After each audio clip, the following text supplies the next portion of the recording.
늦겨울 추운 밤은 고요히 깊어간다. 뒷뜰 창 바깥에 지나가는 사람 소리도 끊어지고 이따금씩 찬바람 부는 소리가 휙 우수수하고 바깥에 춥고 쓸쓸한 것을 알리면서 사람을 위협하는 듯하다. 만주노 호야 호야, 길게 그리고도 힘없이 외치는 소리로 보지 않아도 추워서 수그리고 웅크리고 가는 듯한 사람이 몹시 처량하고 가엾어 보인다. 어린애들은 모두 잠들고 학교 다니는 아이들은 눈에 졸음이 잔뜩 몰려서 입으로만 소리를 내어 글을 읽는다. 나는 누워서 손만 내놓아 신문을 들고 소설을 보고 아내는 이불을 들쓰고 어린애 저고리를 짚고 있다. 누가 우나? 일하던 아내가 말다. 아니야요. 그 절름발이가 지나가면 무슨 소리를 짓거리면서 그러나 보아요. 공부하던 애가 말한다. 우리들은 잠시 그 소리를 들으려고 귀를 기울였으나 다시 각각 그 하던 일을 계속하여 다시 주의도 하지 아니다. 그러다가 우리는 모두 잠이 들어버렸다. 나는 자다가 꿈결같이 하는 소리를 들었다. 잠깐 잠이 반쯤 깨었으나 다시 잠들었다. 잠이 들려고 하다가 또 깜짝 놀라서 깨었다. 그리고 아내에게 물었다. 저게 누구 울지 않소? 아범이구려. 나는 벌떡 일어나서 귀를 기울였다. 과연 아범의 우는 소리다. 행랑에 있는 아범의 우는 소리다. 어찌하여 우는가? 사나이가 어찌하여 우는가? 자기 시골에서 무슨 슬픈 상사의 기별을 받았나? 무슨 원통한 일을 당하였나? 나는 생각하였다. 어이 느껴 우는 소리를 들으면서 아내에게 물었다. 아범이 왜 울까? 글쎄요, 왜 울까요? 아범은 금년 9월에 그 아내와 어린 계집애 둘을 데리고 우리 집 행랑방에 들었다. 나이는 한 30살쯤 먹어 보이고 머리에 상투가 그냥 달라붙어 있고 키가 늘씬하고 얼굴은 기름하고 누르퉁퉁하고 눈은 좀 큰데 사람이 퍽 순하고 착해 보였다. 주인을 보면 어느 때든지 그 방에서 고달픈 몸으로 밥을 먹다가도 얼른 일어나서 허리를 굽혀 절한다. 나는 그것이 너무 미안해서 그러지 말라고 이르려고 하면서 늘 그냥 지내었다. 그 아내는 키가 자그마하고 몸이 똥똥하고 이마가 좁고 항상 입을 다물고 아무 말이 없다. 적은 돈은 회개할 줄 알아도 원이나 100냥 넘는 돈은 회개할 줄 모른다. 그리고 어멈은 날짜 회개할 줄을 모른다. 그러기에 저 낳은 아이들의 생일을 아범이 그 전날 내일이 생일이라고 알려주지 않으면 모른다고 한다. 그러나 결코 속일 줄을 모르고 무슨 일이든가 하라는 대로 하기는 하나 얼른 대답을 시원히 하지 않고 꾸물꾸물 오래 하는 것이 흠이다. 그래도 아침에는 일찍이 일어나서 기름을 발라 머리를 곱게 빗고 빨간 댕기를 들여 쪽을 찌고 나온다. 그들에게는 지금 입고 있는 단벌 헛옷과 조그만 냄비 하나밖에 아무것도 없다. 세간도 없고 물론 입을 옷도 없고 덮을 이부자리도 없고 밥 담아 먹을 그릇도 없고 밥 먹을 숟가락 한 개가 없다. 있는 것이라고는 보기 싫게 생긴 딸 둘과 작은 애를 없는 혼 누더기와 띠, 아범이 벌이하는 지게가 하나, 이것뿐이다. 밥은 우선 주인집에서 내어간 사발과 숟가락으로 먹고 물은 역시 주인집 어린애가 먹고 비운 가루 우유통을 갖다가 떠먹는다. 9살 먹은 큰 계집애는 몸이 좀 뚱뚱하고 얼굴은 컴컴한데 이마는 어미 닮아서 좁고 볼은 아비 닮아서 축 늘어졌다. 그리고 이르는 말은 하나도 듣는 법이 없다. 그 어미가 아무리 욕하고 때리고 하여도 볼만 부어서 까딱없다. 도리어 어미를 욕한다. 꼭 서서 어미 보고 눈을 부르대고 저 깍정이가 왜 야단이야 하고 욕을 한다. 먹을 것이 생기면 자식 먹이고 남편 대접하고 자기는 늘 굶는 어미가 헛입 노릇이라도 하는 것을 보게 되면 저 망할 계집년이 뭘 혼자만 처먹어 하고 욕을 한다. 다만 자기 어미나 아비의 말을 아니 들을 뿐 아니라 주인 마누라나 주인 나리가 무슨 말을 일러도 아니 듣는다. 먼데 있는 것을 가까이 오게 하려면 손수 붙들어 와야 하고 가까이 있는 것을 비키게 하려면 붙들어다 치워야 한다. 다음에 작은 계집애는 도르지나 3살을 먹은 것인데 눈이 커다랗고 입술이 삐죽 나오고 걸음은 겨우 삐뚤빼뚤 걷는다. 그러나 여태 말도 도무지 못하고 새벽부터 하루 종일 붙들어 매어 끌려가는 돼지 소리 같은 크고 흉한 소리를 내어 울어서 해를 보낸다. 울지 않는 때라고는 먹는 때와 자는 때뿐이다. 그러나 먹기는 썩 잘 먹는다. 먹을 것이라도 눈앞에 보이기만 하면 죄다 빼앗아다가 2 다리 사이에 넣고 다리와 팔로 웅크리고 웅웅 소리를 내면서 혼자서 먹는다. 그렇게 심술 사나운 큰 계집애도 다 빼앗기고 조련해서 얻어먹지 못한다. 이렇기 때문에 작은 것은 늘 어미 뒷잔등에 엎여있다. 만일 내려놓아 버려두면 땅바닥을 벗은 몸으로 2 다리를 턱 내뻗치고 묶여가는 돼지 소리로 동리가 요란하도록 냅다 치른다. 그래서 어멈은 밤낮 작은 것을 업고 큰 것과 싸움을 하면서 얻어먹지도 못하고 물깃고 걸레질하고 빨래하고 서서 돌아간다. 작은 것에게는 젖을 먹이고 큰 것에 욕을 먹고 성화받고 사나이에게 웅얼웅얼하는 잔말을 듣는다. 밥 지을 쌀도 없는데 밥 안 짓는다고 욕을 한다. 그리고 아범은 밝기도 전에 지게를 지고 나갔다가 밤이 어두워서 들어오지만 하루에 2끼니를 못 끓여 먹고 대개는 벌이가 없어서 새벽에 나갔다가도 오정 때나 되면 돌아온다. 들어와서는 흔히 잔다. 이런 때는 온종일 그 이튿날 아침까지 굶는다. 그때마다 말없던 어멈이 옹알옹알 바가지 긁는 소리가 들린다. 어멈이 그 애들 때문에 그렇게 애쓰고 그들의 살림이 그렇게 어려운 것을 보고 나는 이따금 이렇게 생각하였다. 아내에게도 말을 한다. 저 애들을 누구를 죽이나 하지. 위에 말한 것은 아범과 그 식구의 대강한 정형이다. 그러나 밤중에 그렇게 섭게 운 까닭은 무엇인가? 그 이튿날 아침이다. 마침 일요일이기 때문에 나에게는 한가한 틈이 있어서 어멈에게 그 내용을 들을 기회가 있었다. 지난밤에 아범이 왜 그렇게 울었나 하는 아내의 말에 어멈의 대답은 대강 이러하였다. 어멈이 늘 쌀을 팔러 댕겨서 저 뒤에 쌀가게 마누라를 알지요.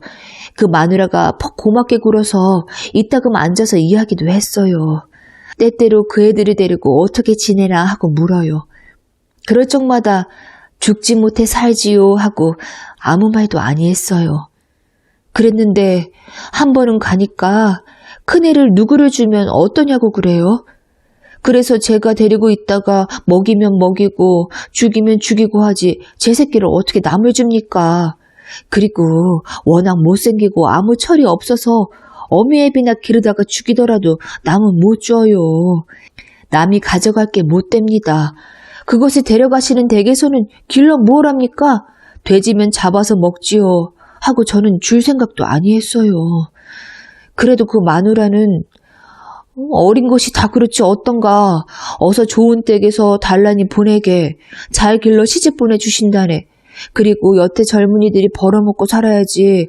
애들을 다 데리고 있다가는 이제 차차 날도 추워오는데 모두 한꺼번에 굶어 죽지 말고 하시면서 여러모로 대고 권하셔요. 말을 들으니까 그랬으면 좋을 듯도 하기에 그럼 저희 아범 보고 말을 해보지요 했더니 그랬더니 그 마누라가 부쩍 달라붙어서 내일 그 댁 마누라가 우리 집으로 오실 터이니 그 애를 데리고 오게 하셔요. 해서 저는 글쎄요 하고 돌아왔지요. 돌아와서 그날 밤에 그젯밤에 올시다. 그젯밤 아니라 어제 아침에 올시다. 요새 저는 정신이 하나 없어요. 그래 밤에는 들어와서 반찬 없다고 밥도 안 먹고 곤에서 쓰러져 자길래 그런 말을 못하고 어제 아침에야 그 이야기를 했지요. 그랬더니 내가 아나 임자 마음대로 하게 그려. 그러고 이래서 지게를 치고 나가버리겠지요. 그러고는 저 혼자서 온종일 요리조리 생각을 해봤죠. 아무려나 제 자식을 남을 주고 싶지는 않지만 어떻게 합니까? 아시듯이 이제 새끼 또 하나 생깁니다, 그려. 지금도 어려운데 어떻게 둘씩 셋씩 기릅니까? 그래서 차마 발길이 안 나가는 것을 오정때가 되어서 데리고 갔지요. 짐승 같은 계집애는 아무런 것도 모르고 따라 나서요. 앞서가는 것을 뒤로 보면서 생각을 하니까 어째 마음이 안 되었어요. 하면서 어멈은 울먹울먹한다. 눈물이 핑 돈다.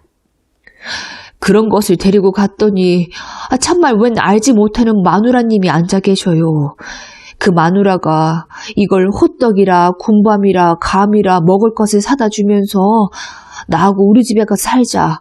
이쁜 옷도 해주고 만난 밥도 먹고 좋지? 나하고 가자 하시니까 이것은 먹기에 미쳐서 대답도 아니하고 앉았어요. 이 말을 들을 때 나는 그 계집애가 우리 마루 끝에 서서 우리 집 어린애가 감 먹는 것을 바라보다가 내버린 감꼭지를 쳐다보면서 집어가지고 나가던 것이 생각났다. 어멈은 다시 이야기를 이어 그래 제가 어쩌나 보려고 그럼 너 저 마님 따라가 살련? 나는 집에 갈 터이니 했더니 저는 본체 만체하고 머리를 끄덕끄덕해요. 그래도 미심해서 정말 갈 테야? 가서 울지 않을 테야 하니까 저를 한번 훌끗 노려보더니 그래 걱정 말고 가요 하겠지요. 하도 어이가 없어서 내버리고 집으로 돌아왔지요. 그리고 돌아와서 저 혼자 가만히 생각하니까 아범이 또 무엇라고 하는지 몰라 어째 안 되겠어요. 그래 바삐 아범이 일하러 댕기는 데를 찾아갔지요. 한번 보기나 하려고 염천교 다리로 남대문 통으로 아무리 찾아야 있어야지요. 몇 시간을 애써 찾아댕기다가 할 수 없이 그 댁으로 도로 갔지요. 갔더니 계집애도 그 마누라도 벌써 떠나가 버렸겠지요. 그 댁 마님 말씀이 저녁 6시 차에 광인지 광안지로 떠났다고 하셔요. 가시면서 보고 싶으면 설 때에나 와보고 와 살려면 농사 짓고 살라고 하셨대요. 그래 하는 수가 있습니까? 그냥 돌아왔지요. 와서 아무 생각 없어서 아범 저녁 지어줄 생각도 아니하고 공연히 밖에 나가서 왔다 갔다 돌아다니다가 들어왔지요. 저는 어째 눈물도 안 나요. 그러다가 밤에 아범이 들어왔기에 그 말을 했더니 아무 말도 아니하고 그렇게 통곡을 했답니다. 저녁도 안 먹고 우는 것이 가여워서 좁쌀 한 줌 있던 것 끓이고 댁에서 주신 찬밥 어린 것 먹다가 남은 것을 먹으라고 했더니 그것도 아니 먹고 돌아앉아서 그렇게 울었답니다. 여복하면 제 자식을 꿈에도 보지 못하던 사람에게 주겠어요. 할 수가 없어서 그렇지요. 집에 두고 굶기는 것보다 나을까 해서 그랬지요. 아범이 본래는 저렇게는 못 살지 않았답니다. 저희 아버지 살았을 때는 벼 100석이나 하고 삼형제가 양평 시골서 남부럽지 않게 살았답니다. 이름들도 모두 좋지요. 맏형은 장자요, 둘째는 거부요. 아범이 셋째인데 화수분이랍니다.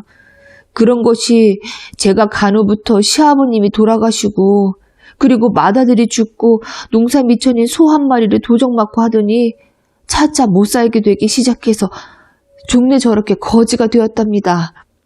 지금도 시골 큰 댁에 가면 굶지나 아니할 것을 부끄럽다고 저러고 있지요. 산에 못생긴 건 할 수 없어요. 우리는 이제야 비로소 아범이 어제 울던 까닭을 알았고 이때에 나는 비로소 아범의 이름이 화수분인 것을 알았고 양평 사람인 줄도 알았다. 그런지 며칠이 지난 어느 날 아침이다. 화수분은 새 옷을 입고 갓을 쓰고 길 떠날 행장을 차리고 안으로 들어온다. 그것을 보니까 지난밤에 아내에게서 들은 말이 생각난다. 시골에 있는 형 거부가 일하다가 발을 다쳐서 일을 못하고 누워있기 때문에 가뜩이나 흉년인데다가 일을 못해서 모두 굶어 죽을 지경이니 아범을 오라고 하니 가보아야 하겠다는 말을 듣고 나는 가봐야겠군 하니까 아내는 김장이나 해주고 가야 할 터인데 하기에 글쎄 그럼 그렇게 이르지 한 일이 있었다. 아범은 뜰에서 허리를 한번 굽히고 말한다. 날이 댕겨오겠습니다.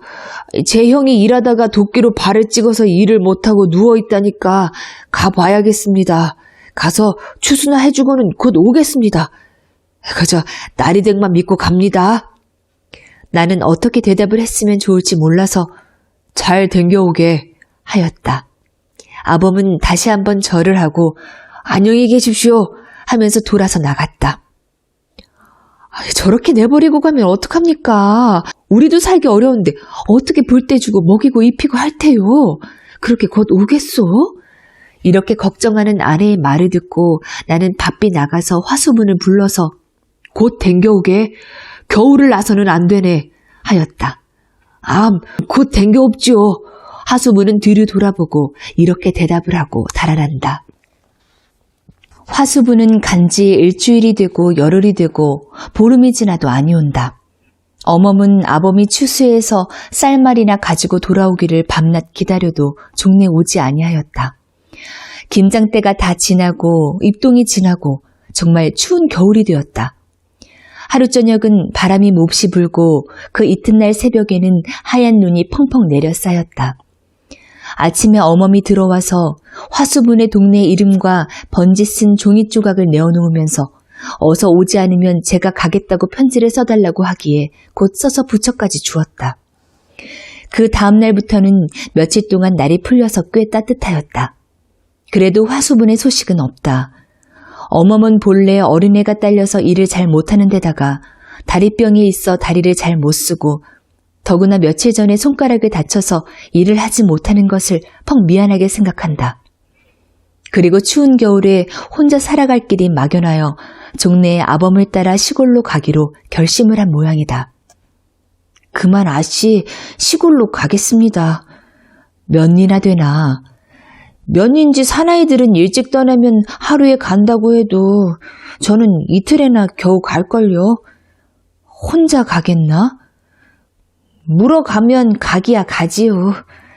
아내와 이런 문답이 있은 다음 날 아침바람 불고 추운 날 아침에 어멈은 어린 것을 업고 돌아볼 것도 없는 행랑방을 한번 돌아보면서 아창아창 떠나갔다. 그날 밤에도 몹시 추웠다.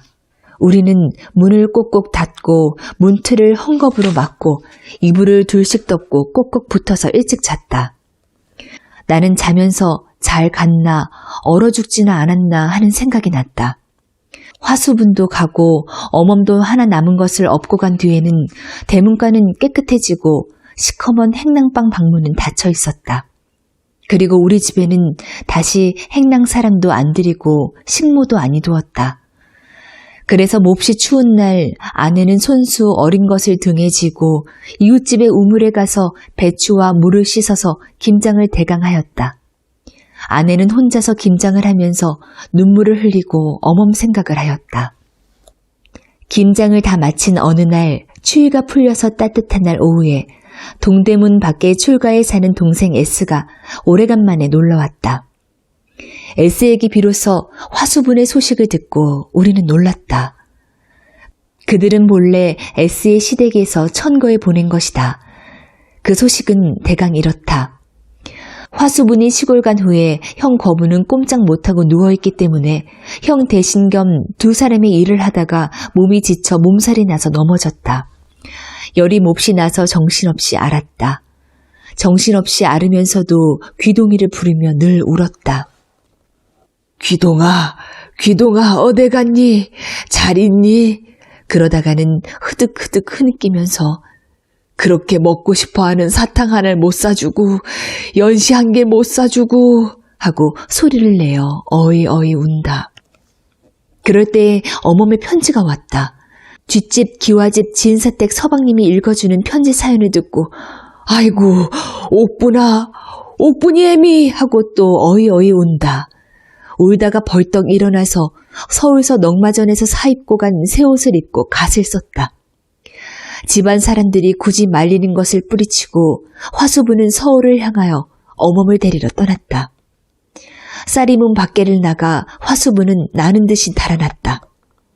화수분은 양평에서 오정이 거의 되어서 떠나서 해져갈 즈음에서 백리를 거의 와서 어떤 높은 고개에 올라섰다. 칼날 같은 바람이 뺨을 친다. 그는 고개를 숙여 앞을 내려다보다가 소나무 밑에 희끄무리한 사람의 모양을 보았다. 그것에 곧 달려가 보았다. 가본즉 그것은 옥분과 그의 어머니다. 나무 밑 눈 위에 나뭇가지를 깔고 어린 것 업은 혼 누더기를 쓰고 한 끝으로 어린 것을 꼭 안아가지고 웅크리고 떨고 있다. 화수부는 왁 달려들어 안았다. 어멈은 눈을 떴으나 말은 못한다. 화수분도 말을 못한다. 어린 것을 가운데 두고 그냥 껴안고 밤을 지낸 모양이다.